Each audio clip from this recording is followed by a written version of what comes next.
This is Mind Your Job, episode 8 with Sari and Sam. Today we're going to be talking about the importance of trainable, teachable, coachable.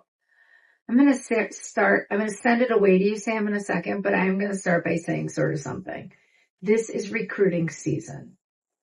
You got to be on your best behavior when you're talking to the recruiter, but you got to be really sharp when you're talking to ownership of a practice. And you've got to do a couple things I hate doing because I cut people off all the time.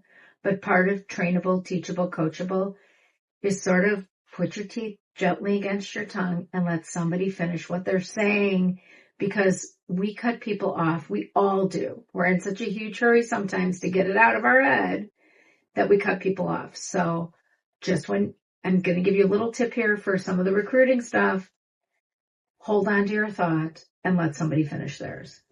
Take it away, Sam. Thank you, Sari. Did you see how I waited? Yeah, I saw you rest your teeth on your tongue. I'm like, I have something to say. When somebody is interviewing, yes, you are interviewing the company, the practice, the clinic, as much as they are interviewing you. However, when an employer is looking at you as a prospective candidate, not only are they looking at how you answer questions, they're looking at how good of a listener you are. 100%. And I'm going to say this, and I hope dentists don't get offended. You don't always listen to what's being told to you in the screening interview. I will sometimes give you point by point where we are going, and you didn't listen. And then I hear later from the owner, well, did you tell them this? I'm like, I've been doing this for almost 20 years. I'm pretty sure I forgot to tell them what you were looking for. Part of being trainable, teachable, and coachable is God gave you 2 ears and 1 mouth. Let the ears do the work. Yes. I would scream that from the hilltops if I could with my one mouth, is that employers, they want you, pardon the delay here while I'm trying to find the right phrase, but I say this often, I don't know what I don't know. And to the doctors that are graduating, who are looking for their first job, their second job, to perhaps join a practice where there's a path to ownership, you don't know what you don't know. And you need to start learning and absorbing that through the interview process and listening to what the hopeful, if you're hired, mentor will be able to help you. But I'm also going to tell you, we are trained from school age on to listen, to give a Pavlov's dog answer instead of just listening to hear content.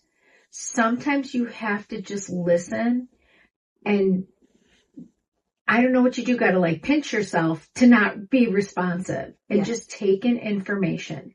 Be a sponge. I don't even know how else to say this, but they want somebody that they can insert information into, where the person is going to be able to learn, rinse, and repeat what was inserted into them.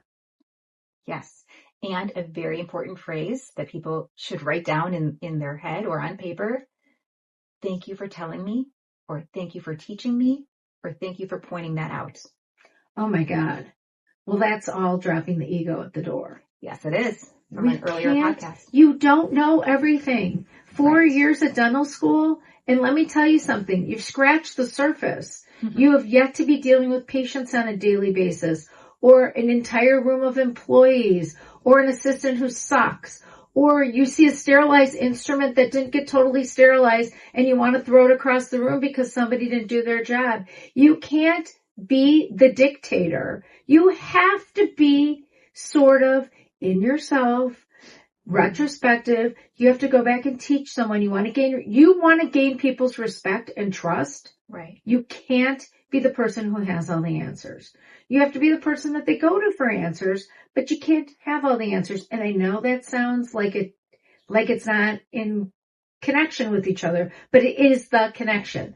The doctors that do the best, no matter where we place them, are trainable, teachable, coachable, respected and trusted by their staff. Going back to the image of us learning in school, And what we're told way back then, go back to the playground. Nobody likes a know-it-all. Nobody wants to hang out with a know-it-all. Is that why you have no friends? You have plenty. You have plenty of friends. I've met them. They're delightful. And ask questions. Please ask questions. If anyone has ever spent any time with Sari, she will tell you, ask questions. Oh, ask questions. All You the time. want to know, and you know what? Ask forward-thinking questions. You want to let somebody think that you're thinking about what this grand future with their company is. Mm-hmm. How many operations do you think that you're going to have? How many clinics do you think you're going to open this year? What's the max? Are you going to sell out? It's a legitimate question. You should be asking it Right. because, you know, here's the thing. The things that hurt us the most are when we don't ask the questions about the things that we're thinking about the time we're thinking about it. But it's being trainable, teachable, and coachable. It's like, how do I do this? Am I doing this right? Ask the mentoring doctor to come in with you and assist with you while you're presenting a case. And then have him give you honest feedback. How else do you learn? You want feedback. Mm-hmm. First of all, I'm going to give you a little fact about feedback. It's the first word in the alphabet that uses every letter from A through F. Secondly, ready about feedback? It's the most important thing that you ever learn. How can you know how to get better if someone isn't feeding you back the information to get there? I was spelling feedback for a second to make sure that was accurate. I thought you were playing Wordle. Wow. Well, my trivia for you is that facetious is the only word in the alphabet that has all 5 vowels in order. Take time with that one. There she goes. Wow. However. Are you facetious about that? Not at all. That was legit. That was legit. We're having a little too much fun today. I love the word facetious. It's playful sarcasm, as it should be. Please continue to ask questions, and it is also important to not interrupt with a question. I know that sounds silly. I have the utmost respect for people who write things down. Ask later if it's more appropriate. If you're coming to a meeting, bring a notebook. Write things down so that you can revisit it, ask about it later, or use it as a case study. Hey, doctor, when we were doing that procedure, this, and this happened. Can we talk about that? Why did you choose to go that route? Even after you're getting recruited and you've spoken to the recruiter, possibly the ownership, possibly whoever the clinical director is, which doctor that is, write a thank you note. Yes. And ask a question in that thank you note. Hey, it's a great way to get them to respond to you. It's a call to action. Oh, totally. I mean, yeah. Ask the question then. Hey, thank you so much for taking the time to talk to me. I'm so excited that I learned about your XYZ company. Mm-hmm. I just wanted to ask you a few follow-up questions. Here's one of them. Maybe we can hop on a call and continue our conversation. I really felt comfortable talking to you about whatever. And I was also wondering, are you going to start doing implants in your office? That would be a great question to ask.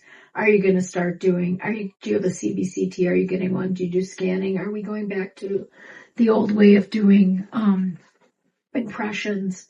Or do you have a scanner? I mean, those are the types of questions you ask an acute follow-up question because you're thinking about their practice and how you're going to be able to be there.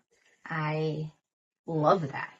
I love that. And while it may go assumed, I wanted to just put it out there because some people are more old school than others. Email versus handwritten note. What do you think, Sari? I'm always a handwritten note person. Interesting. Taking the time. Thought process. Taking the time, but sense of urgency. I mean, email I think is great, but it's always nice to get a handwritten note. I'm still old school. I'm old and old school. Mm-hmm. Email is easy. You could write a text message. Yeah. I do not like that. They're all good. Yeah.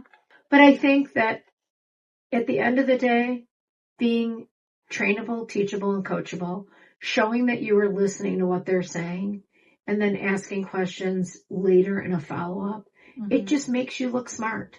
Yes. And smart isn't always an IQ number. Smart is how I'm managing up from my position. Yes. Yes. You are never done learning. Ever. Never, ever. Mind your job. Mind your job.